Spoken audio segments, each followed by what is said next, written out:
दोस्तों नमस्कार, मैं राम सूरत यादव। क्या मोदी की डिग्री मांगना केजरीवाल को अब भारी पड़ने वाला है? ऐसा हम इसलिए कह रहे हैं कि जिस तरीके से सीबीआई ने सम्मन भेजा है और केजरीवाल से पूछताछ करने के लिए और वह शराब घोटाले से संबंधित पूछताछ करने के लिए सीबीआई ने सम्मन भेजा है, लेकिन राजनीति में जो चर्चा गर्म है वह यही है कि हो सकता है केजरीवाल की भी मनीष सिसोदिया की तरीके से गिरफ्तारी हो जाए। और अगर ऐसा होता है तो आप जान लीजिए कि हमारे देश में इस समय जिस तरीके से मोदी सरकार पे आरोप लगाया जा रहा है, खासकर विपक्ष के नेताओं द्वारा, विपक्ष की पार्टियों द्वारा, कि मोदी सरकार ईडी और सीबीआई के सहारे जिसको चाह रही है उसको जो है बुला करके पूछताछ करवा रही है और जिसको चाह रही है उसको जेल भेज रही है, तो क्या यह विपक्ष पार्टियों के जो आरोप लगा रही हैं, विपक्ष के नेता जो आरोप लगा रहे हैं, तो क्या ये माना जाए कि उनके आरोपों में दम है? क्योंकि जिस तरीके से सीबीआई ने सम्मन भेजा है केजरीवाल को, अगर पूछताछ में कुछ सीबीआई को मिलता है या कुछ ऐसा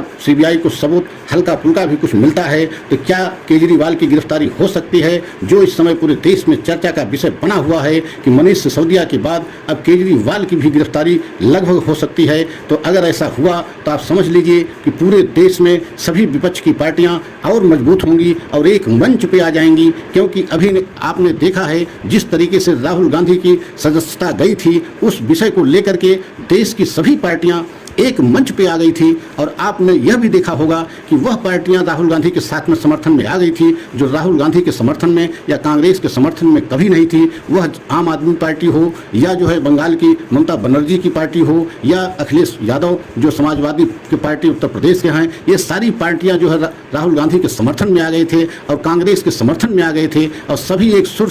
से सुर मिला करके कह रहे थे कि अब हर पार्टी को कांग्रेस के नेतृत्व में आना चाहिए और इस मंच को मजबूत करना चाहिए, अन्यथा ये बीजेपी जो है धीरे धीरे सभी क्षेत्रीय दलों को समाप्त करने के लिए कदम उठा रही है। तो अगर जिस तरीके से सीबीआई ने सम्मन भेजा है और अगर अरविंद केजरीवाल की गिरफ्तारी होती है तो क्या विपक्ष और मजबूत हो जाएगा या पूरे देश के सभी छोटे दल एक मंच पे आ जाएंगे? ऐसा हम इसलिए कह रहे हैं कि आपने देखा है कि जो मुखर होकर के मोदी जी की आलोचना किया है, वह चाहे संजय राउत हों या मनीष सिसोदिया हों या सत्येंद्र जैन हों, ये सभी जिस तरीके से मुखर होकर के मोदी जी की आलोचना किए थे, वह सब जेल जा करके जेल में हैं और कुछ जैसे संजय राउत जेल से बाहर आ गए हैं। लेकिन अब जिस तरीके से कयास लगाया जा रहा है वह यही कयास लगाया जा रहा है कि केजरीवाल का भी नंबर अब लगभग आने वाला है। अगर उनसे पूछताछ होती है रविवार को, तो पूछताछ में कुछ भी अगर क्लू मिलता है, मतलब कुछ भी सबूत मिलते हैं, तो हो सकता है शराब घोटाले में केजरीवाल की भी गिरफ्तारी हो सकती है।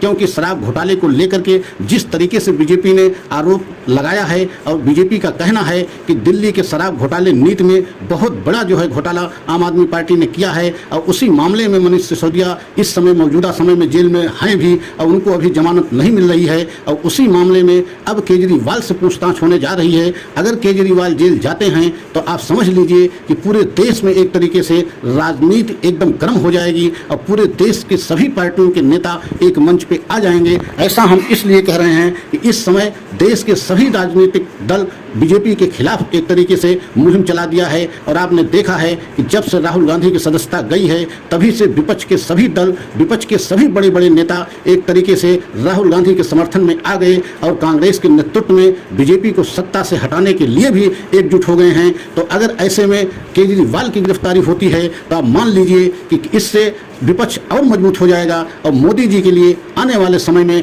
और मुश्किल खड़ी हो जाएगी। क्योंकि अगर विपक्ष की सभी पार्टियां एक मंच पे आ गई तो आप समझ सकते हैं कि 2024 में जो लोकसभा को होने जा रहा है चुनाव, उसमें बीजेपी के लिए बहुत बड़ी मुश्किल खड़ी हो जाएगी। क्योंकि विपक्ष के सभी दल अगर एक मंच पे आ जाते हैं तो आप समझ लीजिए कि लगभग 70% वोट विपक्ष के पास इस समय मौजूदा में है। क्योंकि 2019 के चुनाव अगर आप आंकड़ा देखते हैं तो उसमें भी लगभग 69-70% जो है वोट विपक्ष के पास थी और विपक्ष सभी जो है एक मंच पे आ जाएंगे। तो यह मोदी जी के लिए, खासकर बीजेपी के लिए बहुत ही बड़ी मुश्किल हो जाएगी। और अगर केजरीवाल की गिरफ्तारी होती है तो यह तय है कि विपक्ष के सभी दल एक मंच पे आ जाएंगे तब कोई जो है दल इधर उधर नहीं रह पाएगा, क्योंकि सबको अब लगने लगा है कि अगर एक मंच के एक छतरी के नीचे नहीं आते हैं तो मोदी सरकार एवं मोदी जी बड़े बड़े जो है लीडर हैं उनको निशाने पर लेकर के ईडी और सीबीआई के सहारे उनसे पूछताछ करके किसी न किसी बहाने उनको जेल भेजा जाएगा। और यही वजह है कि इस समय पूरे देश में जिस तरीके से राजनीति एकदम गर्म है और जो कयास लगाया जा रहा है कि केजरीवाल को सम्मान सिर्फ इस बात के लिए भेजा गया है कि उनको किसी न किसी तरीके से जेल भेजा जाए, क्योंकि केजरीवाल बहुत मुखर होकर के प्रधानमंत्री मोदी की आलोचना कर रहे थे, खासकर उनकी डिग्री को लेकर के जिस तरीके से प्रतिदिन जो है प्रेस कॉन्फ्रेंस कर रहे थे और बता रहे थे कि हमारे प्रधानमंत्री पढ़े लिखे नहीं हैं और पढ़ा लिखा प्रधानमंत्री होना चाहिए और अनपढ़ प्रधानमंत्री से देश के लिए बहुत बड़ा खतरा हो सकता है। और इसी बात को लेकर के बीजेपी एकदम बेचैन थी कि किसी न किसी तरीके से केजरीवाल को जो है रोका जाए, और हो सकता है कि जिस तरीके से उनको सीबीआई का सम्मन भेजा गया है उसमें पूरे देश की राजनीति में यही कयास लगाया जा रहा है कि अरविंद केजरीवाल की गिरफ्तारी लगभग हो सकती है और उनको जेल जाना भी पड़ सकता है। लेकिन आम आदमी पार्टी के संजय सिंह ने स्पष्ट कह दिया है कि हम पीछे हटने के लिए तैयार नहीं हैं और वह केजरीवाल भी पीछे हटने के लिए तैयार नहीं हैं, और खासकर बीजेपी से एवं मोदी की बातों को हम